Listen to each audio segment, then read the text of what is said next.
Hi and welcome back to Let's Talk. My name is Annika and today I want to share some fast tips with you guys on how to learn more useful vocabulary. And one of the most useful vocabulary that we can learn are verbs. So let me show you smooth tips on how to learn more verbs in the very own comfortable space of our homes.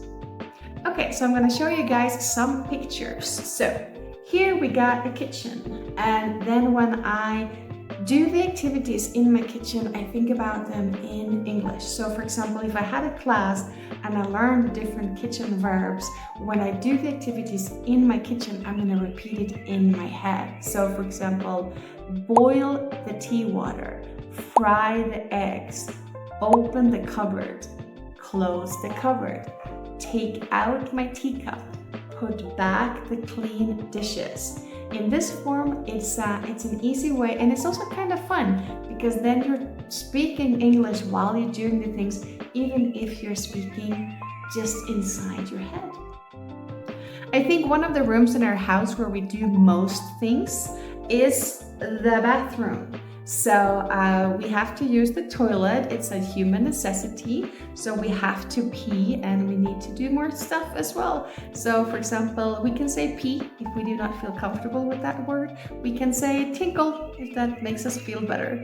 After we have tinkled, we definitely need to wash our hands. Something that we should do multiple times per day anyway. So this is the sink, this is a faucet, and we need to open the faucet to wash our hands. And remember also to use soap and really get in there and wash in between your fingers.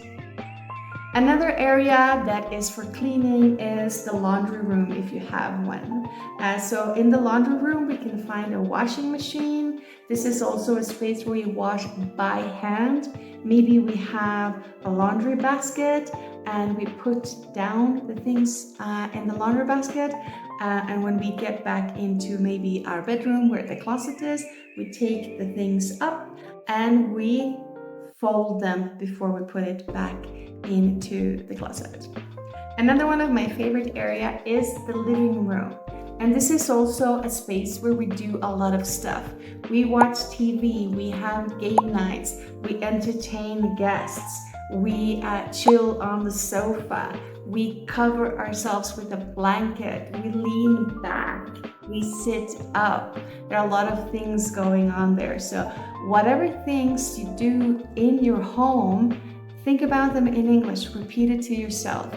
If you go to class and you're learning this new vocabulary, always make a personal sentence. Make it relevant to you. Whatever examples they have in books sometimes is simply not relevant to our lives. But when we make our examples about what we do, then it's so much easier to remember. And it's also so much more fun to think about ourselves and what we do. And that is a way that you can develop your English really fast and really easy. And here we have a dining room, and this is the place where we eat. Maybe we eat breakfast, we eat dinner, we eat lunch, but this is the designated area for eating our food. In my case, I normally eat in the kitchen. I don't really have a dining room, but if you have a bigger space, maybe you have a bigger house. Also in Mexico, it's very common to have your kitchen separately, and then you have a dining room / a living room in kind of the same space. But which are the things that we normally do in the dining room? We set the table. When we put the plates and the utensils and the glasses on the table, we set the table. And maybe we put on a tablecloth. Here we can see two tablecloths. There's a big, long white one and a smaller one that goes from one side of the table to the other. We pull out the chairs, we put back the chairs. We sit down to have food together, etc. And then this is also a good tip because then we can practice the different names for the different kinds of furniture that we can find in our dining room. So those were our tips for today, how to learn English in the comfort of our own home, observing the activities that we do, the things and the furniture that we have around us is really, really helpful. And making those personal examples is really, I promise you, it's going to be so much easier to remember them. And then when you go out in other spaces, like you go to the mall, you go to the market, do the same thing. It's kind of like a mental exercise that you can do, and you're going to see how your vocabulary increases, and you're going to feel a lot more confident about using new vocabulary in English. Let us know in the comments which tips you tried out, which spaces you prefer at home. I am very partial to living rooms and kitchens. For example, growing up, I would always do my homework in the kitchen, and there I would practice English with my mom. So when she was checking the homework with me, she also learned English vocabulary.